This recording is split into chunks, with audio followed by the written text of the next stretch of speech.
kind, because that is where your children are learning from. The way you treat people, the way you even talk to the least person, maybe the hawker you see on the street. Hi everyone, welcome back to my channel. If this is the first time of seeing this face, my name is Ijuman Wabunike. Do not make it your last. Subscribe to my channel and turn on your notification button. So I'm back with another video. I'm going to be talking about the roles of mothers to their children. I've already done a part 1 of this video where I listed 5 roles of mothers.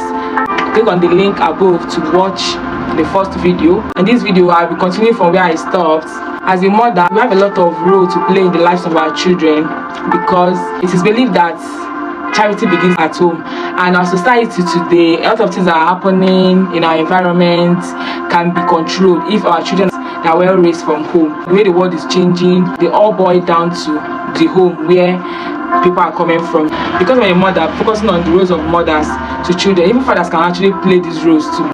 And also, I want to say that it's not if you just wake up when I want to give birth to children because you feel like you can give birth to children, I will like fertile, can give birth to number of children that you want to give birth to. No, before we go ahead and give birth to children, we should think about, am I capable emotionally, mentally to take care of these children I'm going to bring to this world? So you have to be ready spiritually, physically, emotionally, financially for a child, before you bring a child to this world. So that alone is one factor to consider. If you really love your children, you should not just, it's not about getting pregnant and giving it to a child. If it's only one child that you can handle, Kukuma give birth to one child. If it's 2, Kukuma, it's not a competition. Give birth to the ones you can handle. And so today we'll continue from where we stopped. What we're talking about is producing a conducive environment for the proper development of your children. The environment where your children are has a lot to do in their lives, especially as growing children. Anything that children see happening in their environments while they grow up has a long way to do in their mental health, their psychology, when they later grow up and become adults in future. So you should make sure that your children are in a very conducive environment that is devoid of abuse and hostility. Anytime you notice that the environment where they are is abusive, please try and change our environment. It's responsible as a mom to make sure your children, the environment is always safe for them mentally, emotionally and otherwise, because this thing goes a long way. Most of the people that you see, a childhood has a lot to tell about their adult life, so we should be very concerned about our children's environment. People that are in their environment where your children are, type of adults you surround your children with, whether they are responsible people, the way they behave. Be very observant as a mom to know the people that your children are relating with, even the people you employ to work for you. Make sure that your environment is always safe for them, emotionally, physically and otherwise. So you should keep them in an environment that helps to stimulate their brain positive, not the one that will stimulate their brain negative. There are some things that children see in the environment, it will be stimulating their brain negative. The child is in an abusive environment, always, that child will not be happy, child will be always sad, and this is affecting them mentally. So make sure your children are in a positive environment at all times. The second point is that you should instill in your children the values of trust and security. Make sure your children they have emotional security, like teach them emotional intelligence and emotional security. As a parent, when you tell your child something, make sure you do what you tell them that you will do. For instance, sometimes you threaten your children and tell them that if you don't do this, I'm going to do this to you. Please make sure you do what you say you will do. If you know you're not going to do that, don't say it. You don't need to threaten them with what you know you will not do. Or you promise them, if you do this, I'm going to give you this. Make sure you give them that. So that is why before you give them any promise or a threat, think about it. Whether it's something, don't just talk. Guys, please pardon me, my child just woke up. So she'll be doing this video with us. So in case if you hear any noise, pardon me. So let's continue with our video. Alright, so any promise that you promise your child, make sure that you fulfill the promise. Don't give them empty promises or empty threats. If you are going to threaten them, make sure you are ready to fulfill that threat. If you tell them you are going to punish them if they do something, make sure you will give them that punishment. So that is why you should give them a punishment that is suitable, that you know that is reasonable. It helps them to be emotionally secure as children. They can trust you and trust other people. They will not feel like a lie. People just give empty promises or give empty threats. They will know that anything that people say, when they say something, they mean it. When they say yeah, that yes is yes and their no is no, if that makes sense. And that brings us to our next point: be loving and kind. Teach your children how to be loving and kind. How do you teach them that? By being loving and kind. Remember what I said earlier, children, they see what we do more than what we say. So let's do more than we say. They actually copy us. So you have to be loving and kind to people around you, people that work for you, people you meet on the streets, wherever you find yourself. Just be loving and kind, because that is where your children are learning from. The way you treat people, the way you even talk to the least person, maybe the hawker you see on the streets, Your children are learning that from you, because that is where they will learn how to be kind and loving to other people. It's not just by telling my children, please be loving and kind. If you tell them and you go ahead and you are hostile to other people, they will learn those ones. They will learn the one you are doing more than what you are saying, and they'll be confused that you are contradicting yourself. So you should show them by example, by being kind, even to our employees, people that are around us. The way you treat other people that you feel that you actually have power over, the way you treat people, just generally, your children learn that from you. Also, the way you respond to their daily activities and their desires as children also teaches them what love means. Your children, they have desires even as children. Like, you don't have to bring out a special day. The way you respond daily to them teaches them how what love is all about, and the way you communicate with them. You don't use the meaning words on them, like, talk to them because you feel that they don't have they can't do anything to you, or you use all these bad words. Some people, they will even call their children names. Those things that they will learn it and they will grow up to replicate those. They will start behaving that way when they grow up. So children, they learn from what we do more than what we say. So the way you treat them as a child will teach them what love and kindness actually means. So as mothers, we should be very intentional in the way we treat our. The fourth point is we should pray for our children.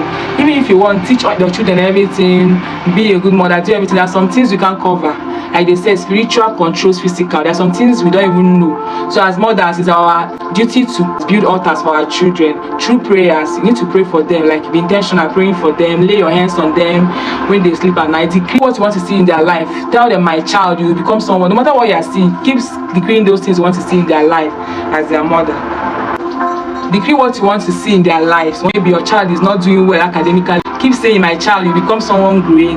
Keep decreeing what you want to see. If I will cite an example, as the movie I saw, Ben Casting, the way the mom so much believed in his son, he was decreeing what he wants to see. The boy was not that smart when he was growing up, but he later became the greatest, I think the world's best surgeon at a time. So just keep decreeing what you want to see in your child. You are the child's mother, so whatever you are seeing, just keep praying for your children, build altar for them. And I belong to a community of women.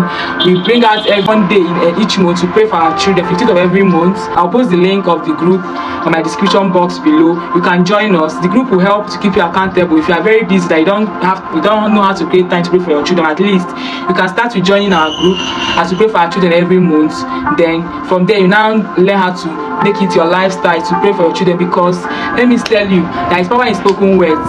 That whatever you want to see your children, keep speaking it over their lives, and I assure you, those children will grow up to become those things. And that brings me to the next point: teach them core values. As a parent, you have your core values, so it's your duty to teach your children your core values, even at a tender age. Let me tell you, most of the values that we'll have as adults is something we picked up when we are growing up as children. If you want, you can say they will learn from school or from church.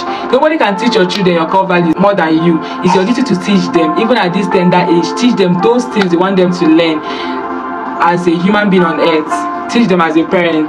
You know your core value, so it's your duty to teach your children those things, because no other person is in best position to teach them than you. The point is, ensure your children understand what family is about.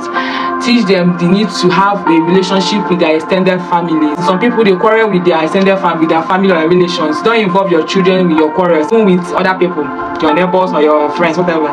Even with your spouse. Quarrel sounds too harsh. You can have misunderstanding with your spouse, so your children actually knowing about it. When you are quarreling, don't involve your children with your quarrels. Some people, they bring their children to help them and keep malice with people that are keeping malice with. Please, let's do well to shield them from those negative vibes. Don't involve them as you are quarreling. Let it be our own business, but I mean, it's positive vibes always. What you need to quarrel? I'm not saying that you should not have misunderstanding with people, but I feel that there's no need. But if you feel like, please make sure your children are not involved in your quarrels, because those things affect your children. It affects the way they relate with people. When a child says that you are not in a good term and you make them to know that you are not in a good term with a particular uncle or auntie, it may actually affect the way that child will see that uncle or auntie. So it's in your place to actually shield them from any negative vibe. Just shield them. They don't need to know. Make sure that you introduce them to family members, so therefore you should have time for family outings. But more especially, introduce them to extended family members, so that it's not when your children come, they will never know their relatives. Some of them may even travel and get in relationship with their relative without knowing. Yeah, you know, they may not see them physically, but just tell them about it. I have this uncle, I have this auntie, all those stuff. They actually learn, they know, they remember when the need arises. Like you tell them something like that. You have to maintain a positive outlook when passing through trials, challenges, so that your children will learn from you and know how to handle life when they come to. Because as in this life there must be challenges, so teach them how to actually balance life when there is challenges. Don't shield them from challenges a lot, so that when they now suddenly face challenges, some of them may not even survive it. It can even affect them so well mentally. So sometimes allow them, when they fail, tell them that no problem, that they can still try again, and they can keep trying until they succeed. And that brings us to the end of the video. Guys, please give this video a thumbs up, give it a thumbs up, like this video, comment, and please don't forget to subscribe to my channel and turn on your notification button. Drop other roles of mothers to children below so that we can learn from one another. Thank you guys for watching. Bye.